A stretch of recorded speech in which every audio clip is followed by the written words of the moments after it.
Welcome to the NFO review series. This is Mrin Agarwal. In this video, I'm going to be reviewing the Mirae Asset NYSE FANG Plus Index ETF/FOF.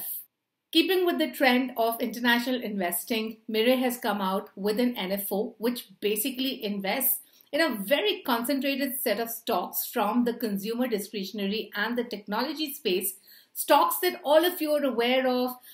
These are companies that you do business with on a regular basis. So the top 10 stocks are companies like Amazon, Apple, Alibaba, Baidu, Nvidia, Netflix, Twitter, Facebook, and Tesla, of course, is part of this particular index. Now, this index has been doing really well. It's given some great returns over the last couple of years. These stocks have been the darling of the markets as well. This is an index which is part of the New York Stock Exchange, and the index gets rebalanced on a quarterly basis. So what works for this fund is the fact that it will give you country diversification, because if one looks at the correlation between Indian stocks and these stocks, it's very, very low.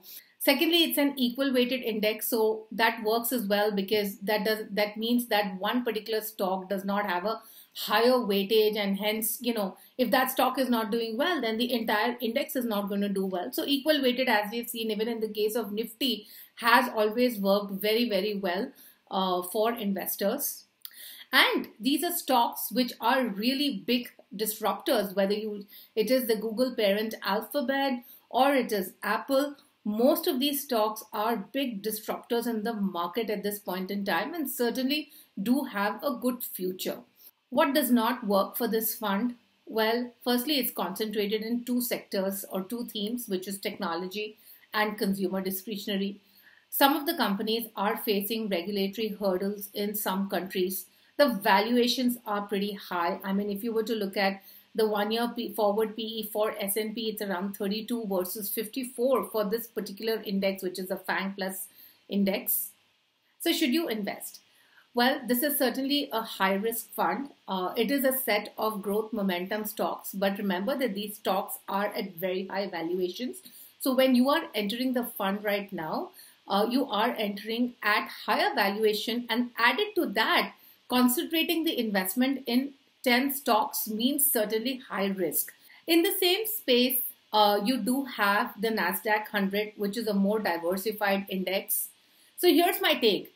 If you've already invested in the NASDAQ 100 index, then stay away from this, because 8 of the 10 stocks are in any case part of the NASDAQ 100 index.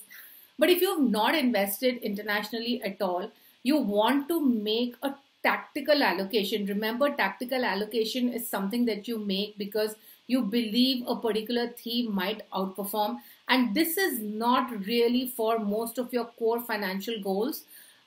Then you may look at some exposure and be aware of the risks, that it is going to be a very high risk, very volatile investment, and you would need to be ready for this volatility, and you need to be ready to invest it for the long term as well.